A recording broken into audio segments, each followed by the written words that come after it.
আমি ঈশিতাকে কোলে নিয়ে সিঁড়ি দিয়ে নিচতলায় নামছি। এমন সময় আম্মু হুট করে কোথা থেকে যেন এসে পড়ল।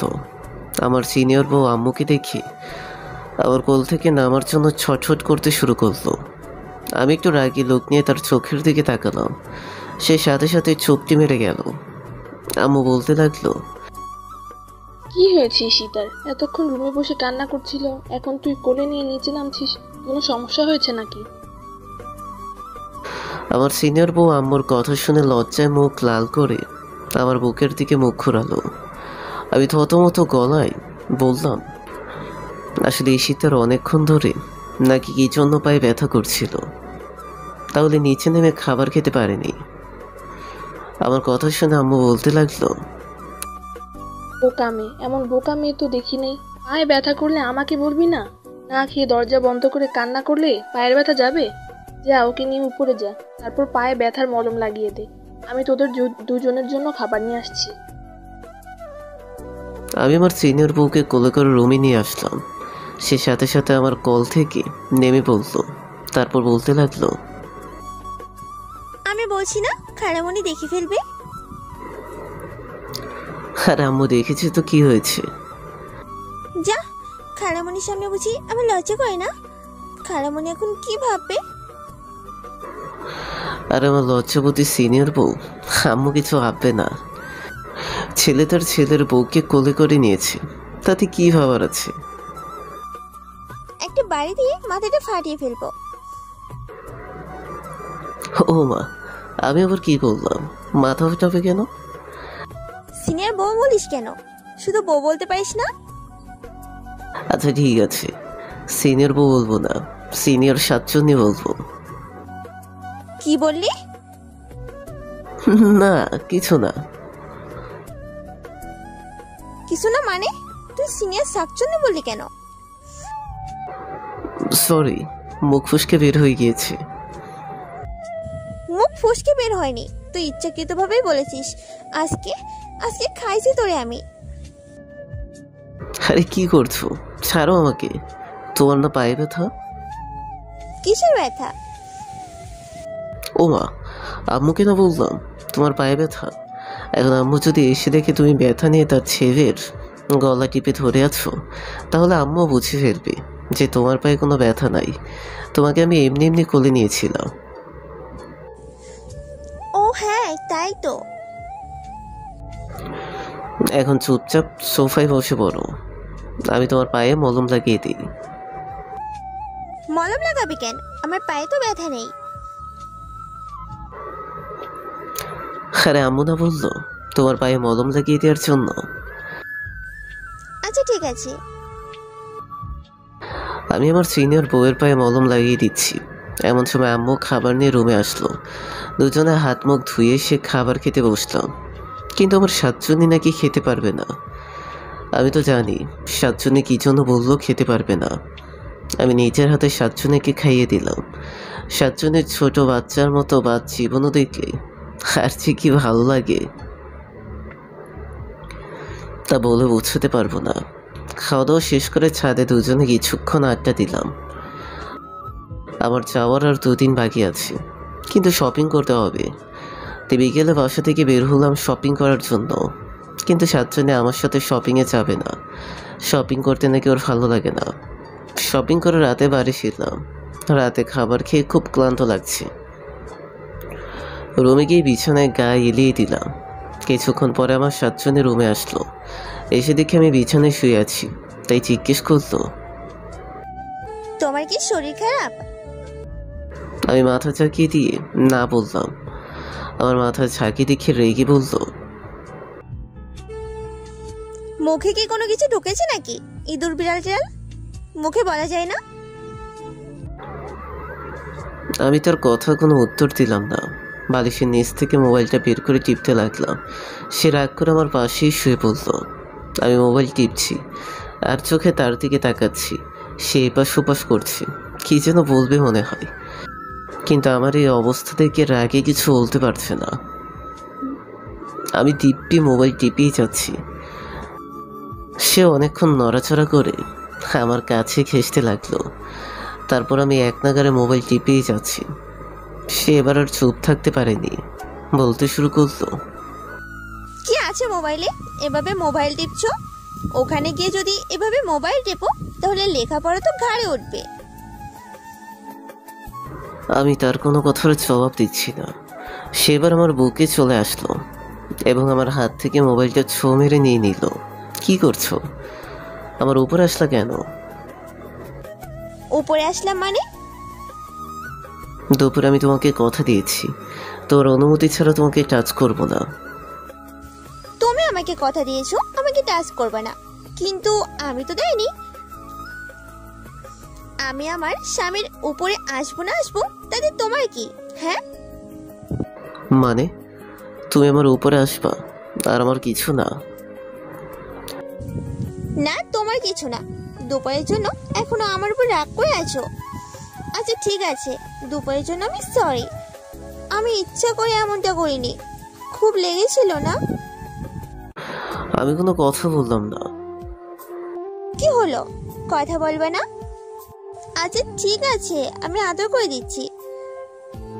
এই কথা বলে আমার কপালে কয়েকটা চুমু দিল, তারপর বললো, এখন ঠিক আছে তো? এখন তো রাগ কমেছে নিশ্চয়ই? না, এখনো রাগ কমেনি। কি বলো তুমি? এখনো রাগ কমেনি? তাহলে কি করলে রাগ কমবে? এক কাজ করো, আমাকে শক্ত করে জড়িয়ে ধরো, তাহলে তোমার রাগ কমে যাবে। কি লজিক? শক্ত করে জড়িয়ে ধরলে রাগ কমে যাবে? কি হলো, ধরো না কেন? না, ধরবো না। না ধরলে দুপুরে যে জায়গায় ব্যথা পেয়েছো সেই জায়গায় একটা দিব। কি দিবা? বাঁশ দিয়ে বাড়ি।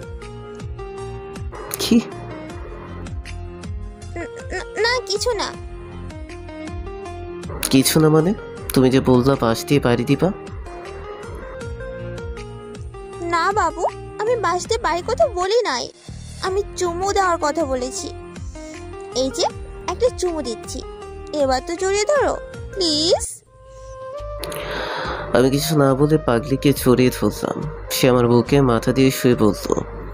হঠাৎ করে লক্ষ্য করলাম সে ঘুমাচ্ছে না, নড়াচড়া করছে আর বারবার আমার বুকে মাথা তুলে আমাকে দেখছে। আগে তো এরকম করেনি। আমার বুকে শোয়ার সাথে সাথে ঘুমিয়ে পড়ে। হঠাৎ করে আমাকে বলতে লাগলো। এই কি? এই কি? একটা কথা বলবো? হ্যাঁ বলো। আমি না হ্যাঁ বলো। আমি না কি তুমি না? আমি না আরে কি আমি না আমি শুরু করেছো? আমি মুখে বলতে পারবো না, কানে কানে বলবো। আচ্ছা ঠিক আছে বলো। আমার সিনিয়র বউ কানে কানে যে কথা বললো তা শুনে আমার চোখ চারজ্ঞাস হয়ে গিয়েছে। সে নাকি আমার আদর পেতে চায়, আমার ভালোবাসা পেতে চায়, আমার স্পর্শ চায়। কিন্তু আমাকে আর বেবি টেবির প্ল্যান করা যাবে না, সমস্যা নাই। আমি তো এর সুযোগের অপেক্ষায় ছিলাম। সে আমার কানে কানে এই কথা বলে লজ্জায় আমার বুকে মুখ লুকাল। আমি তার মাথাটা আমার বুকে থেকে তুললাম, তারপর তার দিকে তাকালাম। সে চোখ বন্ধ করে আছে আর আমি এই সুযোগ আমার ঠোঁটটা ঠোঁটের কাছে নিতে লাগলাম। তার নিঃশ্বাস প্রশ্বাস আমার মুখের উপরে পড়ছে, তার বুক দ্রুত ওঠানামা করছে। আমি বুঝতে পারছি একসময় তার ঠোঁটের সাথে আমার ঠোঁট এক হয়ে যায়। সে নিজেকে সামলাতে পারছে না, আমার প্রতিটি ছোঁয়ায় সে কেঁপে উঠছে। একসময় দুজন দুজনের মাঝে হারিয়ে যেতে লাগলাম। 2টা দিন খুব ভালোভাবে কেটেছে। এই 2টা দিন হিসাব করলে জীবনের সবচেয়ে আনন্দময় দিন ধরা যেতে পারে। আজকের বিকেল 5টা বাজে, আমার ফ্লাইট। যথাসময় বন্ধুবান্ধব আত্মীয় স্বজন সবার কাছ থেকে বিদায় নিয়ে গাড়িতে উঠলাম। আমার খুব খারাপ লাগছে, বন্ধুবান্ধব সবাইকে ছেড়ে এত দূরে চলে যাচ্ছি। ভাবতেই কেমন যেন একটা কষ্ট লাগছে। বন্ধুবান্ধবের সাথে কত আড্ডা উড্ডা দিলাম, হাসির রং তামাশায় খেলাধুলায় জীবনটাকে মাতিয়ে তুলেছিলাম। আর হয়তো সেই সোনালি দিনগুলো জীবনে ফিরে আসবে না। শত ইচ্ছে করলেও সব বন্ধু বান্ধব এক হয়ে আর আড্ডা দিতে পারবো না, কারণ ততদিন হয়তো সবাই যার যার কর্মজীবন নিয়ে ব্যস্ত হয়ে পড়বে। গাড়িতে বসে আছি, গাড়ির ভেতরে কারো মুখের দিকে তাকাতে পারছি না, সবার মুখ কালো হয়ে আছে।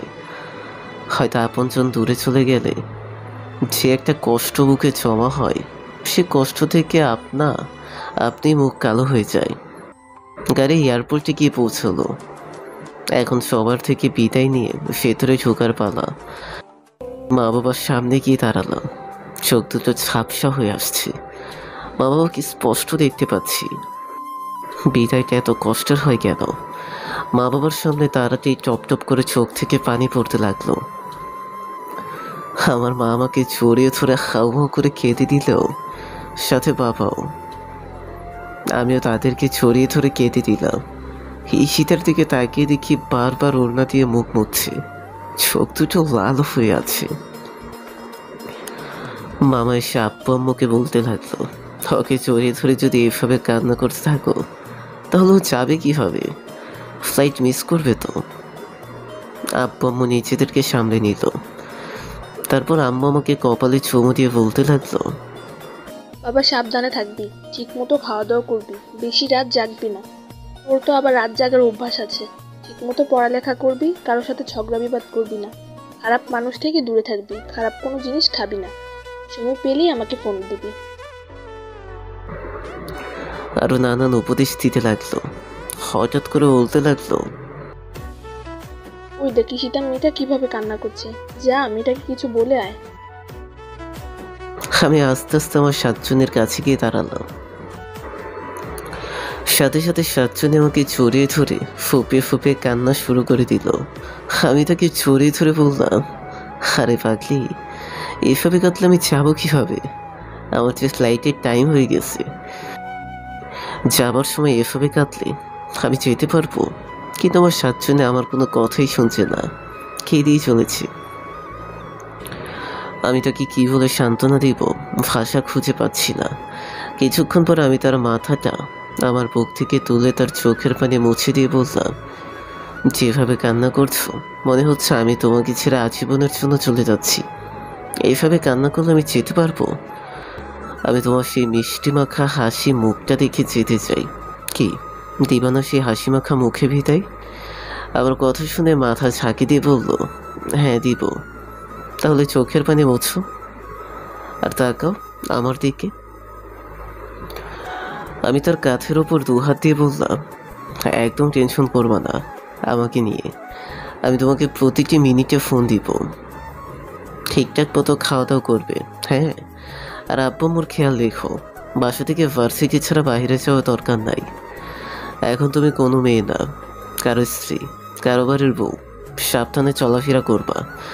যদি পারো যে বোরখাটা পরে আমার সাথে বাজারে গিয়েছিলা, সেই বোরখাটা পরে বাইরে বের হবা। কেউ যেন আমার রেখে যাওয়া আমানতের দিকে নজর দিতে না পারে। কি হলো, কথা বলো না কেন? তুমি যেভাবে বলবা আমি সেইভাবে চলবো। কেউ তোমার আমানতের দিকে নজর দিতে পারবে না। আমি আমার সিনিয়র বউয়ের কপালে একটা চুমু দিয়ে বললাম, তাহলে এখন একটা হাসো। আমার যাওয়ার সময় হয়ে গিয়েছে। ঈশিতা একটা মুচকি হাসি দিল, কিন্তু সেই হাসিতে কোনো প্রাণ নেই। আসলে প্রিয় এবং কাছের মানুষ যদি দূরে কোথাও চলে যায়, সেই কাছের মানুষকে বিদায় দেওয়াটা যে কতটা কষ্টের মুহূর্ত শুধু তারাই অনুভব করতে পারবে, যারা কাছের এবং প্রিয় মানুষকে দূরে যাওয়ার সময় বিদায় দিয়েছে। আমি বললাম, তাহলে আসি। এই কথা বলার সাথে সাথে ঈশিতা আমার বুকে ছাপিয়ে পড়লো আর বলতে লাগলো, আমি তোমাকে ছাড়া থাকতে পারবো না। পাগলি মেয়ে, আমি তো আজীবনের জন্য চলে যাচ্ছি না, মাত্র তো কটা বছর, তারপর তো আবার তোমার কাছেই ফিরে আসবো। এইভাবে কান্না করলে আমি তো যেতে পারবো না। এই পাগলি, প্রিয় মানুষগুলোকে হাসি মুখে বিদায় দিতে হয়। ঈশিতা একটু স্বাভাবিক হয়ে নাক টানতে টানতে বলতে লাগলো, যেভাবে যাচ্ছ ঠিক সেভাবে ফিরে এসো। হ্যাঁ আসবো। আর ওই জায়গায় কিন্তু অনেক সুন্দর সুন্দর মেয়েরা আছে, দেখতে সেম বান্দরের মতো। ওদের সুন্দরের লোভে পড়বে না, ওই লাল চামড়ার মেয়েদের দিকে 100 হাত দূরে থাকবা। কি হলো, আমি কি বোঝাইতে পারছি? হ্যাঁ, বুঝতে পারছি। আর ঠিকঠাক মতো খাওয়া দাওয়া করবা, শরীরের যত্ন নিবা।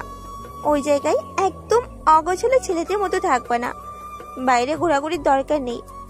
Varsity to hostel, hostel to varsity, এর বাইরে কোনো জায়গায় যাবা না। মন দিয়ে পড়বা। মোবাইলে খারাপ কোনো ভিডিও দেখতে পারবা না, বলে দিলাম। কিন্তু প্রতিদিন আমার সাথে মোবাইলে কথা বলতে হবে, তা না হলে কিন্তু আমি না গিয়ে থাকবো। আর ওই জায়গায় যদি উল্টাপাল্টা কিচ্ছু করো তাহলে কিন্তু আমাকে হারাবা।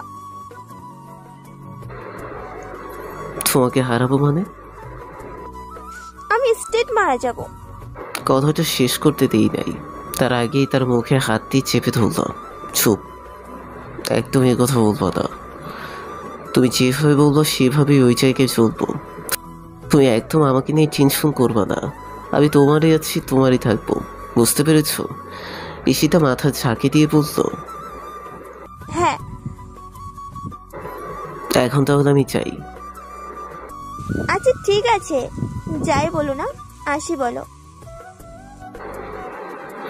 আচ্ছা আসি তাহলে।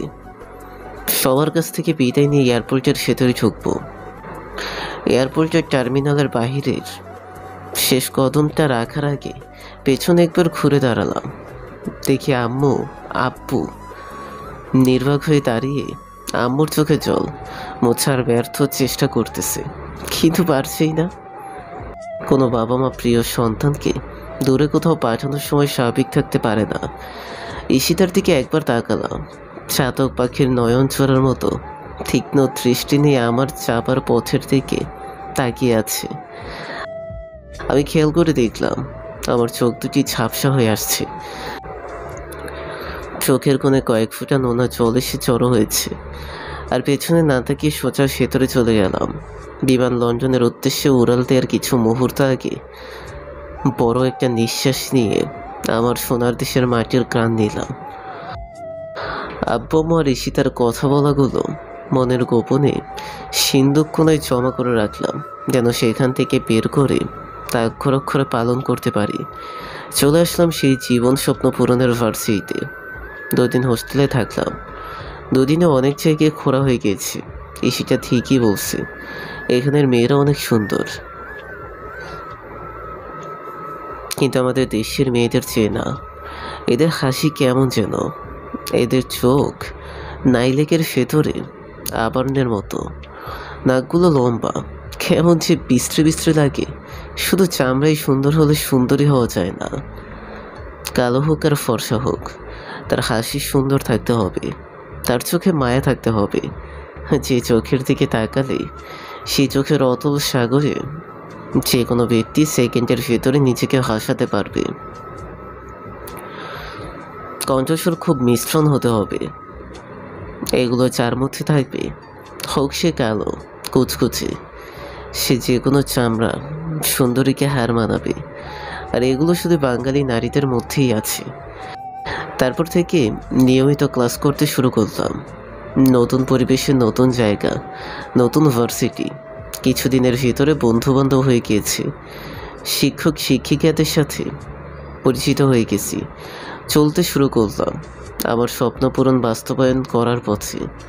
সময় পেলেই আব্বু আমার ঈশিতার সাথে কথা বলি। কথা বলার পর কোনো কিছু ওই ভালো লাগে না। আব্বু আমার ঈশিতার চেহারা চোখের সামনে ভেসে ওঠে। খুব মিস করি বন্ধুদের আড্ডায় মজা। জানি যতদিন থাকবো এই দূর দেশে, তো ততদিন থাকবে প্রিয় মানুষের সাথে কাটানো সময়গুলো আমার স্মৃতির ফ্রেমে। দিন চলতে লাগলো, এক এক করে 4টা বছর চলে গেল। বিবিএ ফাইনাল এক্সাম দিয়েছি। 15 দিন পর রেজাল্ট জানাবে। উপস্থিত হলাম রেজাল্টের দিন ভার্সিটিতে।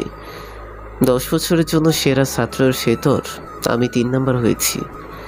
বিদায় অনুষ্ঠানে ওই দেশের পররাষ্ট্রমন্ত্রী আমাকে বছরের সেরা ছাত্র পুরস্কার তুলে দিলেন এবং আমার হাতে সরকারি সিল মোহর দিয়ে বিবিএ ডিগ্রিধারীর সার্টিফিকেট তুলে দিলেন। আজ আমি অনেক খুশি, আমার স্বপ্ন পূরণ করতে পেরেছি। ইচ্ছে করলে এই মুহূর্তে দেশে যেতে পারি, কিন্তু না, আরও কয়েকটা দিন সুন্দর এই শহর লন্ডনকে দেখব। একটা দিন ঘুরে বিভিন্ন সুন্দর সুন্দর জায়গায় দেখেছি, কিন্তু না, কিছুতেই ভালো লাগছে না। মনটা শুধু ছটফট করছে আব্বু আম্মা ঋষিতাকে দেখার জন্য। রাতে টিকিট কেটে আব্বু আম্মুকে ফোন দিয়ে বললাম 15 দিন পরে দেশে আসছি। একথা শুনে আব্বু আম্মু যে কতটা খুশি হয়েছে তা আমি মন দিয়ে অনুভব করতে পারছি। ঈশিতাকে ফোন দিয়ে জানালাম। ঈশিতা তো বিশ্বাসই করতে পারছে না আমি আগামীকালের জন্য টিকিট কেটেছি। কেউ জানে না, সবাইকে সারপ্রাইজ দেব। আর হ্যাঁ, এই 4 বছরে অনেকটা পরিবর্তন হয়েছে। ঈশিতা অনার্স মাস্টার্স কমপ্লিট করে মামার অফিসে চাকরি করছে। আমি অনেকবার বলেছি চাকরি করার দরকার নাই, কিন্তু ঈশিতা বলে, তাহলে লেখাপড়া করেছি কেন? তুমি আসলে চাকরি ছেড়ে দেবো। বন্ধু বান্ধব অনেকেই চাকরি করছে। এর পরের দিন ভোর 6টায় বাংলাদেশের উদ্দেশ্যে রওনা দিলাম। বাড়ির গেটের কাছে এসে দেখি হর দুপুরবেলা। দারোয়ান চাচা ঘুমাচ্ছে। চাচাকে ডাক দিলাম। চাচা ঘুম থেকে উঠে বলল, কে তুমি? আমি চাচার কথা শুনে হাসতে লাগলাম। গেট দিয়ে আস্তে আস্তে ভেতরে ঢুকলাম। দেখে আম্মু মোটরের পাইপ দিয়ে ফুল গাছে পানি দিচ্ছে। পেছন থেকে মার চোখ হাত জোড়া ধরলাম। সাথে সাথে আম্মু তার হাত দিয়ে আমার হাত জোড়া চেপে ধরলো আর বলতে লাগলো, কি এভাবে আমার চোখ ধরেছে? আমার ফারাবি ছাড়া তো কেউ এভাবে চোখ ধরে না। কে তুমি?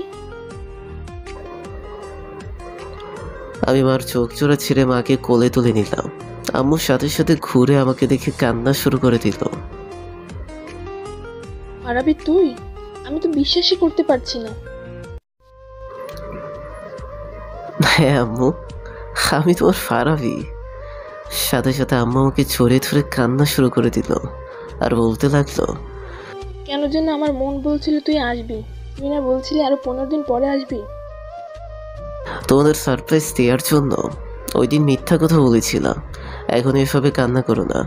আমি তো আর তোমাদেরকে ছেড়ে কখনো যাব না। আব্বু কোথায়? তোর আব্বু অফিসে। তোর আব্বু একে এখন ফোন দিয়ে জানাচ্ছি, চল বাসার ভিতরে। বাসার ভেতরে গেলাম। ব্যাগটাকে রেখে সোফায় বসলাম। আম্মু আব্বুকে ফোন দিয়ে জানিয়ে দিয়েছি। আম্মু তাড়াতাড়ি শরবত করে এনে দিল। 4 বছর পর মায়ের হাতে কোনো খাবার খাচ্ছি। শরবতটা শেষ করে এদিক ওদিক তাকিয়ে একজোড়া চোখকে খুঁজছি। আম্মু, আমি কাকে খুঁজছি তার মানে বুঝে ফেলেছে। ঈশিতাকে খুঁজছিস? ঈশিতা সকালে ওদের বাড়িতে গিয়েছে, বললো আজকে অফিস নাই, বিকালে চলে আসবে। তুই যে তোর রুমে রেস্ট কর, আমি ঈশিতাকে ফোন দিয়ে বলছি। না আম্মু, তুমি আগে ফোন দিবা না। আমি ওদের বাসায় গিয়ে ওকে সারপ্রাইজ দেব। আচ্ছা ঠিক আছে, তুই এখন গিয়ে একটু রেস্ট কর, তারপর ওদের বাড়িতে যাবি। আমি আমার রুমে এসে দেখি রুম খুবই পরিপাটি এবং খুব সুন্দর করে গোছানো। আমার বইপত্র কাপড় চোপড় খুব যত্ন করে রাখা।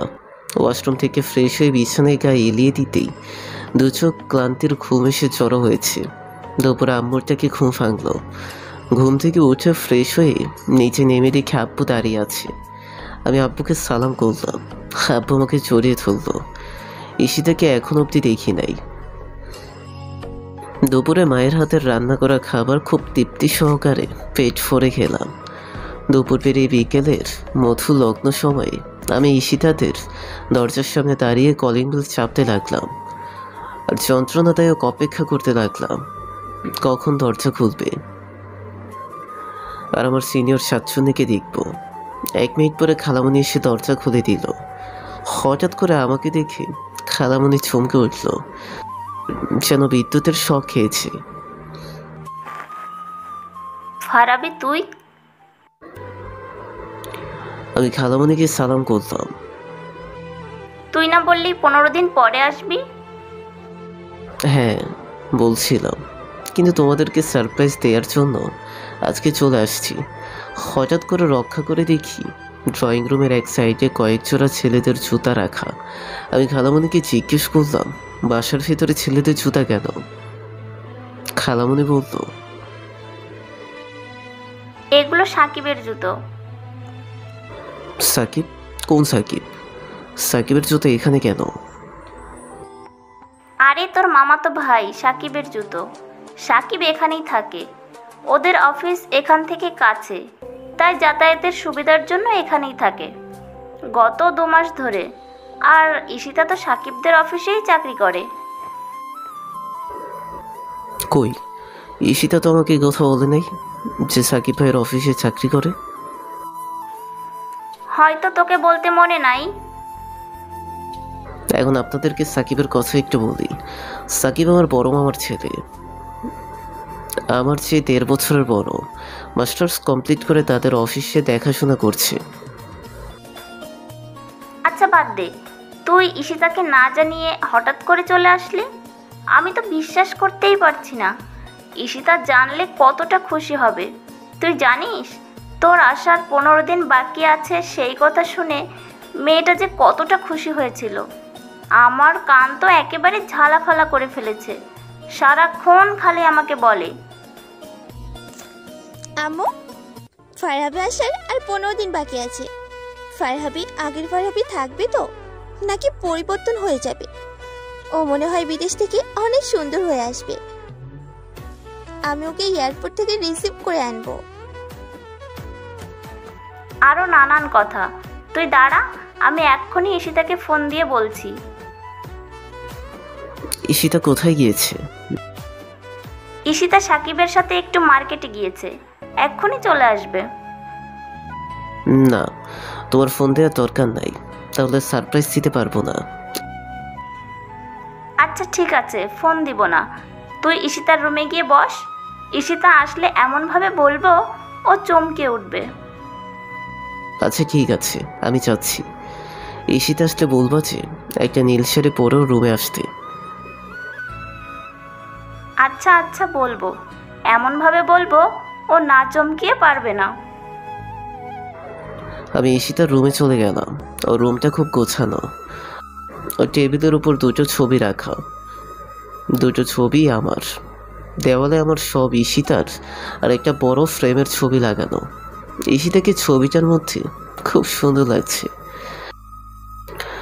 অনেকক্ষণ হয়ে গেল, ঈশিতার আসার কোনো খবর নাই। আমি যেন আর ধৈর্য ধরতে পারছি না, কখন দেখা হবে আমার ঈশিতার সাথে। ঘড়ির কাঁটা যেন এক জায়গায় থমকে দাঁড়িয়ে আছে, সময় যেন চলতে যাচ্ছে না। এই অপেক্ষাটা যেন একটা ছটফট অনুভূতির অপেক্ষা হয়ে দাঁড়িয়ে আছে। 10 মিনিট পরে খালামণি 1 কাপ আমার পছন্দের জ্যামলি কফি এনে দিল। কফির মগটা হাতে নিয়ে 2তলা বারান্দায় গিয়ে দাঁড়ালাম।